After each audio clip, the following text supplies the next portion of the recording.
নমস্কার, মানি মেকিং মাইলেজের যাত্রা আজকে আবার আমরা শুরু করছি 3 সেপ্টেম্বরে নিফটির অ্যানালিসিস দিয়ে। নিফটি আমাদের গতকালের প্রেডিকশন অনুযায়ী অনেকটাই কাজ করেছে। আজকে গ্যাপ আপ দিয়ে শুরু করেছিল, কিন্তু থার্ড ক্যান্ডেলের পরে আমরা দেখতে পাই যে 24,700 লেভেলটা নিফটি ব্রেক করে আর রেজিস্ট্যান্স ফেস করে ঠিক তার পরবর্তী রেজিস্ট্যান্স লেভেল 24,760-এর আশেপাশে। তো সেখান থেকে একটা প্রফিট বুকিং আমরা দেখতে পাই আর নিপি লো তৈরি করে 24,525-এর আশেপাশে আর ক্লোজ হচ্ছে 24,580-র আশেপাশে। সে যাই হোক, নিফটি মোটামুটি একটা 24,600 ব্রেক করে ক্লোজ হচ্ছে, মানে নিফটি তার একটা ক্রুশিয়াল লেভেলকে ব্রেক করে ক্লোজ হয়েছে। তো আগামীকালের জন্য আমরা এভাবে নিফটি সাপোর্ট রেজিস্ট্যান্স গুলোকে সাজাই।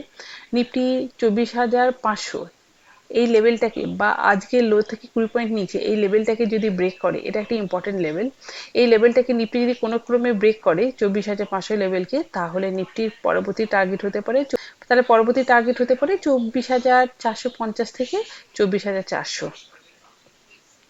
আর কোনো ক্রমে নিফটি যদি 24,600 লেভেলটাকে ওপরের দিকে ব্রেক করে, সেই ক্ষেত্রে কিন্তু আমরা একটা ছোট বাই সাইডে যেতে পারি। আমাদের প্রথম টার্গেট বেরিয়ে আসতে পারে, মানে মাইনার টার্গেট 24,680। এই জায়গা থেকে নিফটি একটা রেজিস্ট্যান্স ফেস করতে পারে, কিন্তু একটা মাইনার রেজিস্ট্যান্স। আসল রেজিস্ট্যান্স হতে পারে 24,750 থেকে 720 লেভেল। এই 30 পয়েন্টের মধ্যে কিন্তু একটা গ্রেটার রেজিস্ট্যান্স তৈরি হয়ে রয়েছে। অপশন চেন অনুসারেও 24,500 এবং 400 এই লেভেল দুটোই হচ্ছে স্ট্রং সাপোর্ট লেভেল, আর 24,600, 700, 800 এই সমস্ত লেভেলগুলোই হচ্ছে স্ট্রং রেজিস্ট্যান্স লেভেলও।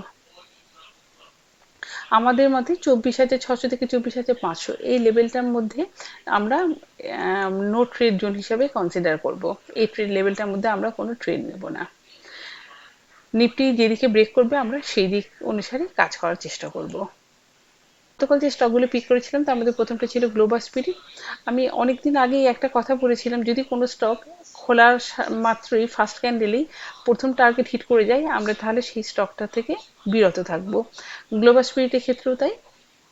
স্টকটা খোলার সাথে সাথে, ওপেন হওয়ার সাথে সাথেই ফার্স্ট ক্যান্ডেলের প্রথম দিকেই আমাদের ফার্স্ট টার্গেট 1227 এই লেভেলটাকে হিট করে, যার ফলে আমরা আর গ্লোবাল স্পিরিটে কোনো ট্রেড নিই না।